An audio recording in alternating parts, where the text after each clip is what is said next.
I know you understand, but Okay, you can talk Sure. hey everyone, so my videos are YouTube keeps advertising them, so I'm sorry. I try to keep on that so I can keep making them public. So just keep me updated on the community tab. If you guys don't see a video or you see a video that's advertised, let me know. Today is our second Christmas story, and it's Frosty the Snowman and Anna Gothic. So yeah. And I have baby Madison today. I had Faith yesterday. It all started with the snow, the first snow of the season. As every child knows, there's a certain magic to the very first snow, and when it falls on the day before Christmas, something wonderful is bound to happen.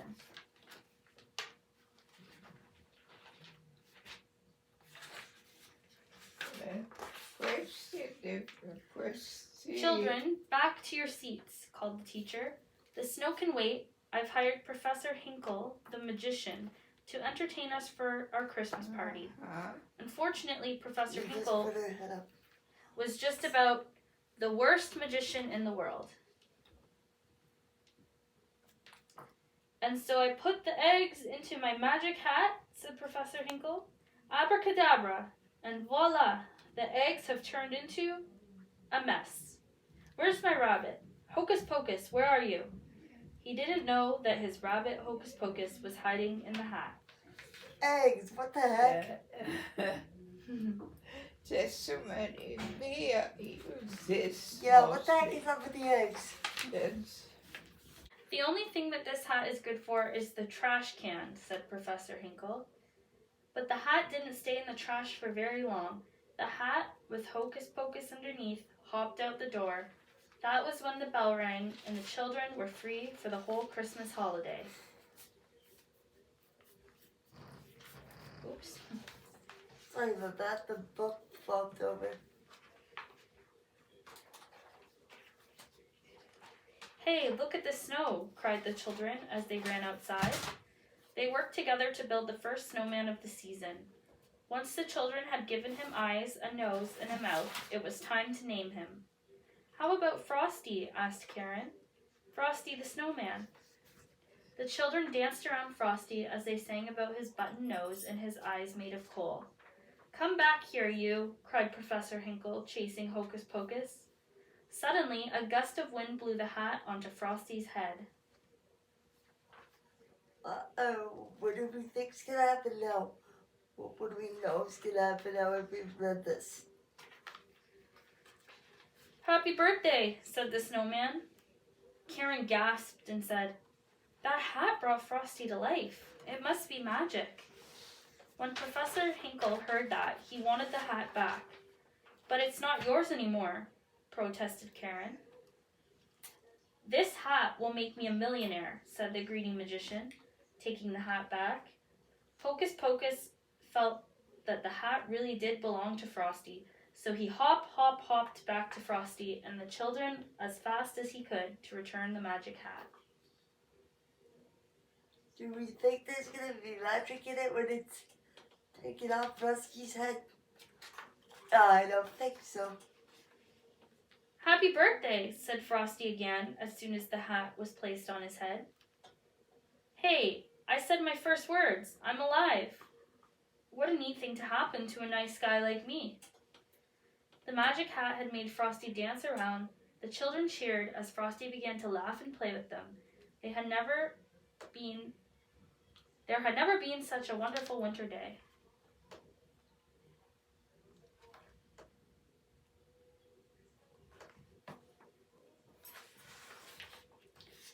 When the sun peeked out from behind the clouds, Frosty exclaimed, Oh, I'm all wishy-washy.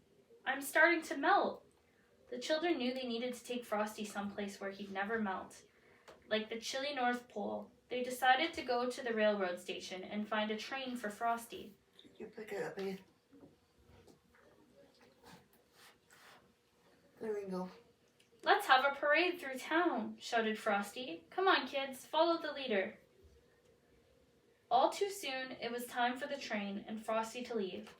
I'll go with you, Frosty, said Karen. I'm sure I'll be back in time for supper. Karen, Frosty, and Hocus Pocus jumped into the refrigerated boxcar on freight train headed north. No one saw Professor Hinkle sneak under the train car and hold on. You can tell this is an old book because I don't think they prohibit that in a children's book anymore. A refrigerated boxcar is a splendid way to travel. Splendid, that is, if one snowman or a fury-coated rabbit, but for a little girl like Karen, it was just too cold. So when the freight train made a stop, Frosty got them all out. No one saw Professor Hinkle jump off too. Frosty took Karen and Hocus Pocus to a wooded glen, where they found animals decorating the trees for their big celebration. They knew Santa Claus was coming that night. After Hocus Pocus spoke to the animals, they agreed to build a campfire to keep Karen warm, but it didn't take long for Professor Hinkle to catch up with the friends.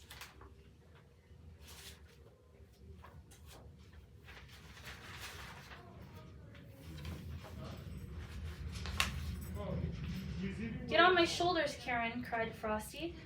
Frosty, since he was made of snow, was the fastest belly whopper in the world. Soon, he and Karen were sliding down a hill, leaving the greedy Professor Hinkle far behind. At the bottom of the hill was a tiny greenhouse for growing tropical poinsettias for Christmas. It was the perfect place for Karen to stay warm. Frosty, you'll melt in here, warned Karen. I'll only stay inside for a minute, Frosty assured her. But that nasty Professor Hinkle caught up with them once again. He locked the door, trapping the friends inside.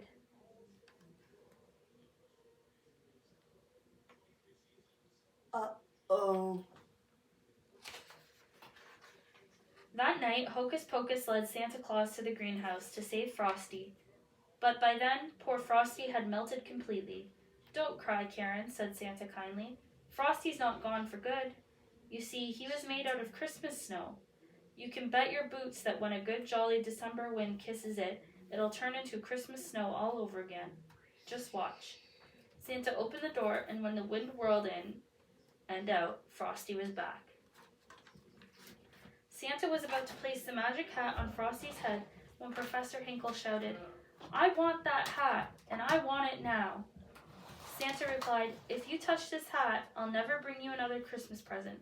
Go home right now and write, I am very sorry for what I did to Frosty 100 zillion times.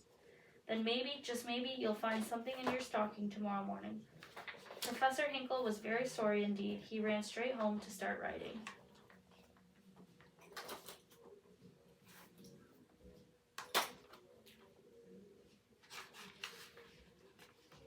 Happy birthday, said Frosty once more. Karen was happy to see her friend again, but now it was time to go home. Santa put Karen in his sleigh and promised her that he would take Frosty back to the North Pole with him. Karen hated to say goodbye to Frosty, but Santa said that Frosty could return every year with the magical Christmas snow. And that's the benefit of making snowmen, because turn every year. Frosty waved goodbye as he hurried on his way. He shouted a promise to return the following Christmas, and every year he did just that. Merry Christmas. The end. I hope you guys like that. I watch it on TV every year, and then I watch Frosty Returns. I don't know if they have a book about Frosty Returns. I'm actually gonna look that up. That would be kind of cool to read to the reborns. But yeah, other than that, guys, peace out and happy Vlogmas Day 14.